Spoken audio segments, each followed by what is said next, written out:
او اوس له سهیلي پښتونخوا څخه یو بل راغلي درانه مشر محترم عبدالرحیم مندوخیل څخه هیله کوم چې راشي او موږ او تاسو ته خپله وینا واورئ. ښاغلی عبدالرحیم مندوخیل.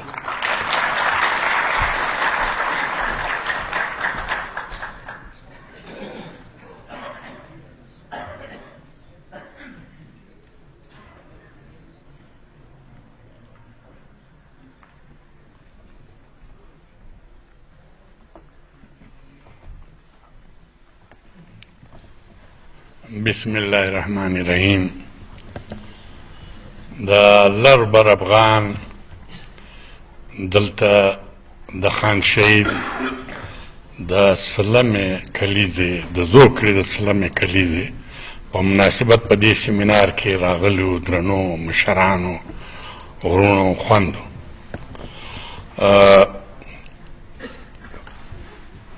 دغسې د سیمینار اهمیت بیا د داسې ملي شخصیتونو د هغو د سیمینار ډېر اهمیت، خو زموږ کوم چې صورتحال دی موږ ټول افغان، بیا په افغان کې موږ محکوم افغان. دا زموږ اصطلاح ده د دې لږ د شناخت دپاره چې موږ د کومې خاورې. نو د دې زموږ دپاره ډېر اهمیت دی. ورونو تاسو ټول په دې ولد خلک یاست، محترم مشران، عالمان، سیاسي، ټولنیز شخصیتونه. زموږ ملت افغان خپل ځان له تاریخ لري، موږ ځان له خپل ملي دولت لرلی، زوړ پخوانی ډېر لوی تاریخ لري. یعنی هغه نورې خو ډېرې پخوا دي، خو چې له بایزید روښان څخه یې راواخلو او بیا راسو خوشحال خان خټک، ایمل خان دریا خان او بیا میرویس نیکه او بیا احمدشاه بابا، دا لوی تسلسل دا زموږ ټول افغانو لسونو کړی دی او بیا زموږ دا ملي دولت جوړ شوی دی. بیا د دې خپل یو حالت د زمانې له لحاظه او بیا چې کوم وخت پیرنګی راغی، بیا پیرنګي دا 19مه پېړۍ ټوله پر موږ باندې له یرغلونو تېره کړې. پرله پسې زموږ خاوره باقاعده نیول کېده. اول پېښور ونیول سو یو قدم کې، بیا 40 کاله بعد بیا د کوټې جنوبي پښتونخوا موږ اصطلاح ورته استعمالو د خاورې د شناخت دپاره. اوس نور نمونه دي، خو دا جنوبي پښتونخوا دا ونیوله سو او بیا له دې بعد د منځ وزیرستان او پر مخ باندې بیا د مالاکنډ چترال بیا دا ونیول سو. او دا زموږ حالت دی لکه کوم چې نن یو مسلطې نقشې را باندې جوړې دي.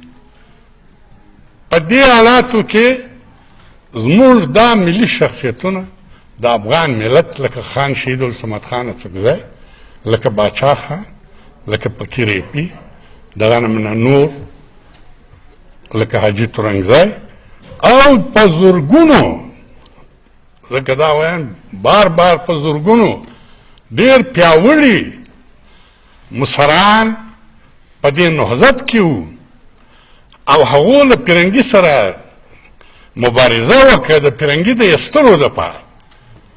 نن چې 3 مملکته جوړ دي، 3 دولتونه، پاکستان، بھارت او بنگلادیش، د دې ټولو د ازادۍ دپاره چې مبارزه وسوله، په هغه مبارزه کې چې حساب وکړي واقعي په ایمانداري سره د مخصب کې افغان د مخصب هر اړخ باندې پر سیاسي اړخ جیلونو کې تکلیفونو کې بیا پیرنګی ووت.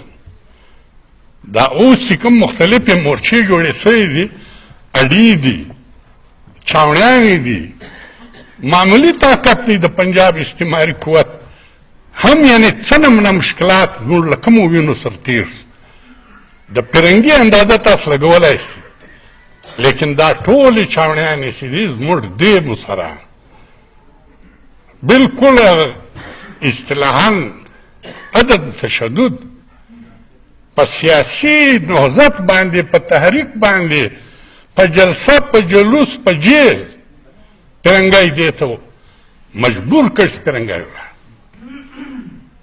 او بیا چې دی هغه څه نمونه فرنګي اقتدار منتقل کړ، هغه اقتدار چې هر ډول منتقل کړ د هغه کې موږ چې تر ټولو زیات هم ستړی کړی موږ محروم پاتې.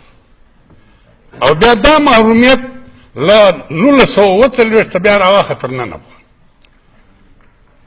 هغه وخت آئین ساز اسمبلی جوړه شوه. دا اساسي قانون چې دلته موږ ورته د اساسي قانون د پاره اسمبلی وه، فرنګي اقتدار منتقل کاوه، هغه اقتدار یې هغه اسمبلی ته منتقل کړ او موږ به باقاعده د هغې مطابق بیا پرېکړې کوئ.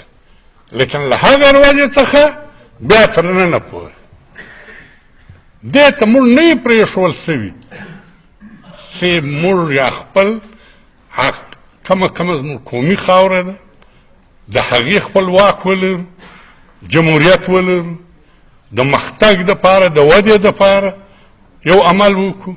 خو مسلسل پر موږ باندې جبر او د دې جبر مزاحمت دا مشرانو کړی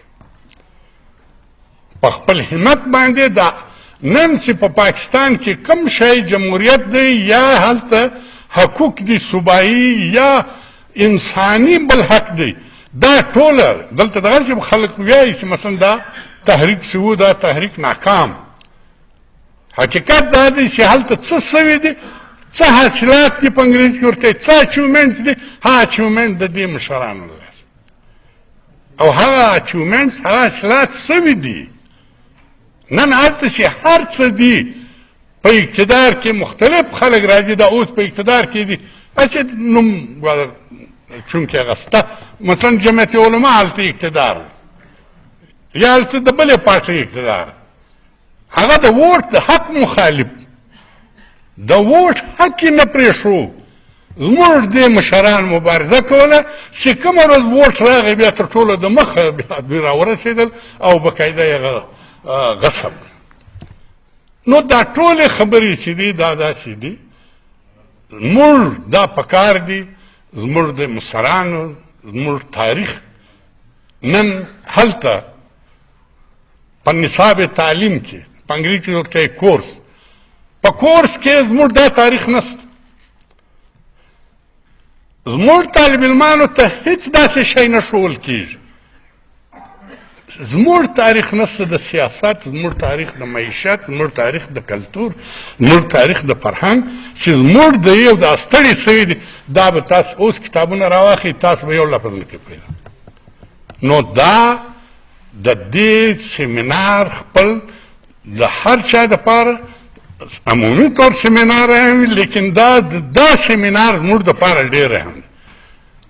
نن یو ډول موږ هغه ته لکه خان شهید الصمد خان سکزي، باچا خان، نورو مشرانو ته دا د دوی چې کومه قرباني کړې ده او څه نمونه یې موږ پر مخ باندې راوستلي یو، ستړی کړي دي، د هغې یو د وفادارۍ هغه عمل دی چې موږ واده افغان یې کوي. دا ډېره لویه خبره ده. ورونو پاته سو دا خبره بالکل صحیح ده چې رئیس جمهور وکړله جلت مآب، ډېره صحیح ده چې نن خو تر هغه څه موږ څه حاصلات کړي وو، د ووټ حق، تحریر، تقریر، میټینګ، دا کوم حقوق موږ حاصل کړي وو په جیلونو، هغه حقوق خو پرېږده. عام انساني ژوند اوس چې دی نن زموږ هلته په خطره کې اچول بالکل هر څه. بلکې که زه دا وایم چې موږ پخوا په خپل افغانیت کې چې کوم اصولونه جوړ کړي وو، هغه اصولونه له منځه ایستل سوي دي. او باقاعده تاسو ښه په خبر یاست، باقاعده عالم سړی، یو پوه سړی، یو د جمهوریت سړی هغه وژل کېږي او دومره توهین‌آمیز چې باقاعده سر یې پریسي او پر سینه باندې ایښی. افغان چې دی پښتون چې دی هغه خو دا متل چې ورور هغه به مړ کي او لمر ته د نه اچي. یعنې هغه ستا مرګ ستا اختلاف ستا تاوان ستا، لیکن بیرته هغه یو خاص حدود دي انساني افغاني. لیکن نن تر هر هغه قوتونه تېر سوي دي.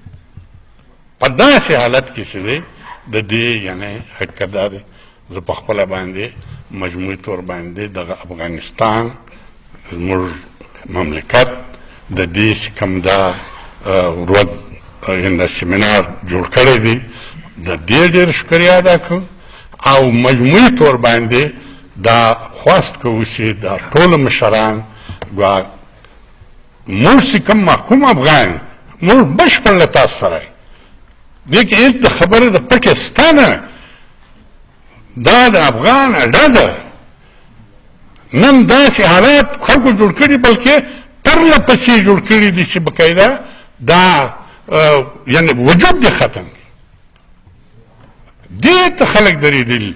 نو په دغه حواله باندې زموږ تحریک خان شهید باچا خان نور مشران د ټولو چې کوم دا تحریک دی او پر دغو اصولو ولاړ دی هغه له موږ تقاضا کوي چې موږ ستاسو ملاتړ وکړو او دلته دفاع وشي او هلته چې دی موږ بیا که خیر وي موږ ولسونه دي موږ تحریک لرو نهضت لرو تنظیم لرو که خیر وي هغه خپل کوم چې حقوق دي یقینا موږ اخیستلی سو او انشاءالله اخلو به. نو په دې باندې ستاسو ډېره مننه. زه ستاسو بیا شکریه ادا کوم ستاسو ډېر وخت ما واخیستې ډېره مهرباني.